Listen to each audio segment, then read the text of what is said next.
علمی جواز فراہم کیا، اپنی کتابوں اور سیرت نگاری میں مغربی تنقیدی اصول استعمال کیے۔ مولانا روم، امام غزالی اور دیگر اکابرین کو پیش کرنے کے باوجود ان پر بھی اورینٹلسٹ تنقید کا رنگ غالب رہا۔ دراصل شبلی نے علی گڑھ کی جدید تعلیمی ماڈل کو اسلامی پردہ دینے کی کوشش کی تاکہ مذہبی طبقے میں اس کی قبولیت بڑھ جائے۔ انگریزوں کا ٹرائیکا پروجیکٹ، یہ تینوں مل کر ایک مکمل پروجیکٹ بناتے ہیں۔ سر سید فکری بنیاد ڈالتے ہیں، عقل پرستی، مغربی تعلیم اور انگریز وفاداری۔ حالی اس فکر کو شاعری اور اصلاحی ادب کے ذریعے عوام میں مقبول کرتے ہیں، اور شبلی نعمانی علمی تحقیقی انداز میں اس کو اسلامی رنگ دینے کی کوشش کرتے ہیں۔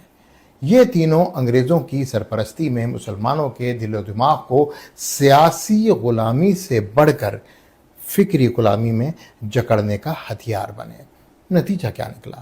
مسلمانوں کی نئی نسل مغربی فکر کی اسیر ہو گئی، دین اور دنیا کی تقسیم اور بڑھ گئی۔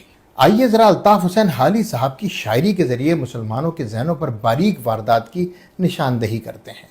الطاف حسین کو انگریز سلطنت نے شمس العلماء کا خطاب دیا تھا۔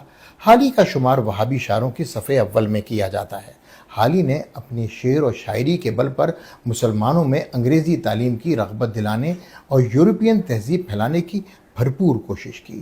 انگریزوں کی خواہش کے مطابق حالی نے مسلمانوں میں نیچری مذہب کی تبلیغ کے ساتھ ایک تازہ مذہب چکڑالوی کی بھی بنیاد رکھی۔ چکڑالویوں کا عقیدہ یہ ہے کہ حضور اقدس صلی اللہ علیہ وآلہ وسلم کا درجہ ایلچی اور ہرکارے کی طرح ہے۔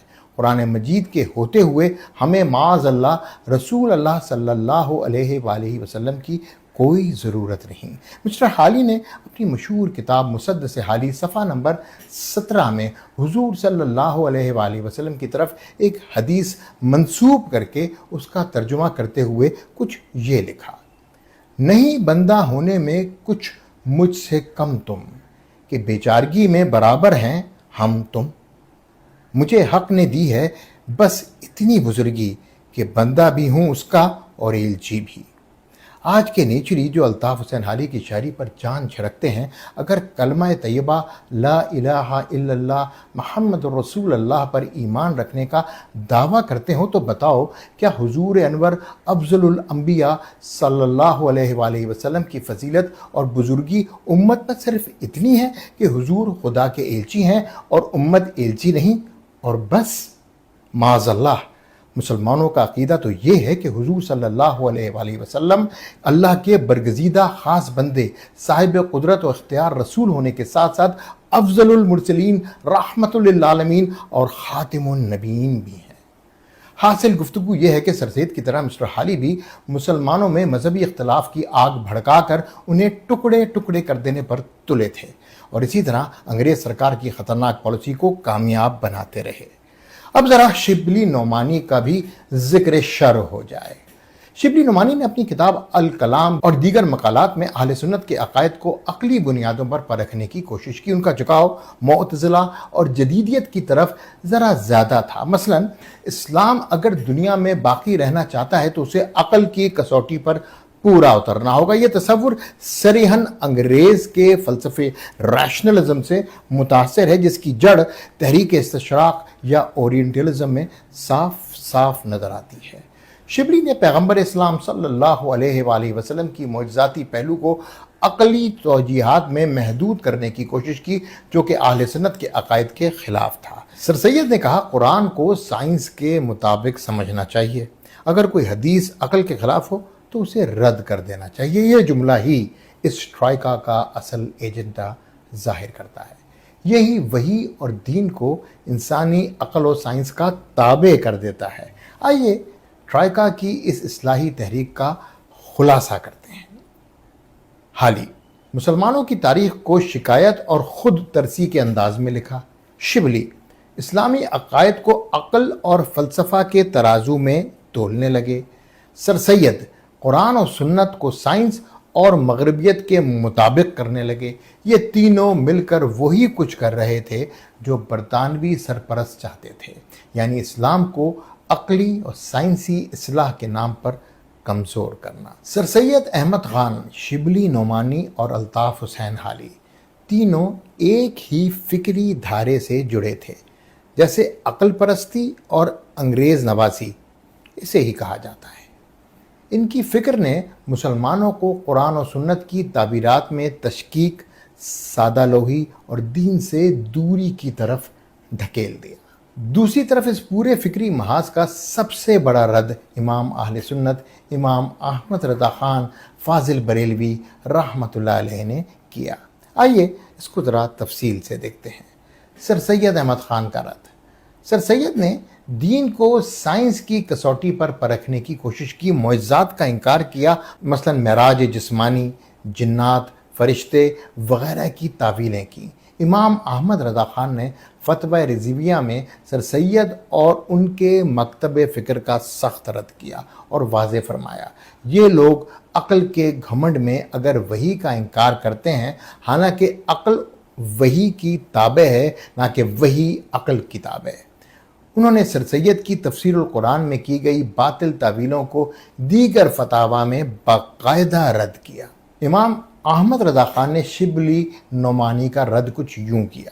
شبلی نے اپنی کتابوں میں مثلا سیرت النعمان اور مامون میں ائمہ کرام پر اعتراضات کیے، بعض صحابہ اور اہل بیت کے بارے میں غیر محتاط جملے کہے اور اسلامی تاریخ کو یونانی تنقید کے زاویے سے بیان کیا۔ امام احمد رضا خان نے شبلی کے اس تنقیدی اسلوب کو دہریت سے قریب قرار دیا۔ اپنی تحریروں میں فرمایا کہ شبلی اور اس کے ہمنوا حضرات تاریخ کو بازیچہ اطفال بنا رہے ہیں، جہاں ایمان کمزور اور تحقیق مغرب کی غلامی میں ہو، وہاں صحابہ کرام اور ائمہ اہل سنت کا احترام ختم ہو جاتا ہے۔ الطاف حسین حالی اور مسدس حالی کا رد امام صاحب نے کچھ اس طرح کیا۔ حالی نے اپنی مشہور مسدس حالی میں مسلمانوں کی زوال پذیری کو صرف سائنس و عقل کی کمی اور ماضی پرستی سے جوڑا اور روحانی اور دینی پہلو کو پس پشت ڈال دیا۔ امام احمد رضا خان نے اس بیانیے کا رد فرمایا، مسلمانوں کی عزت اور عظمت کی بنیاد قرآن و سنت اور اتباع شریعت ہے، نہ کہ محض سائنس اور تہذیب مغرب۔ حالی نے جہاں مذہبی طبقے کو طعنہ زنی کی، امام احمد رضا خان نے اپنی نعتیہ شاعری اور فتاویٰ میں یہ پیغام دیا کہ اصل عزت مصطفیٰ صلی اللہ علیہ وآلہ وسلم کے عشق اور دین کی پاسداری میں ہے۔ امام احمد رضا خان کا ٹرائقہ پر مجموعی رد یہ واضح کرتا ہے کہ سر سید شبلی حالی کا ٹرائقہ مسلمانوں کو تہذیبی اور فکری مغربیت کی طرف لے جا رہا تھا، جبکہ وہ خود اسلام کی روح یعنی عشق رسول صلی اللہ علیہ وآلہ وسلم، اتباع سنت اور روحانیت کو زندہ کر رہے تھے۔ جو لوگ قرآن و سنت کو انگریزی عقل کے ترازو پر تولیں، وہ ایمان کے بازار میں دیوالیہ ہیں۔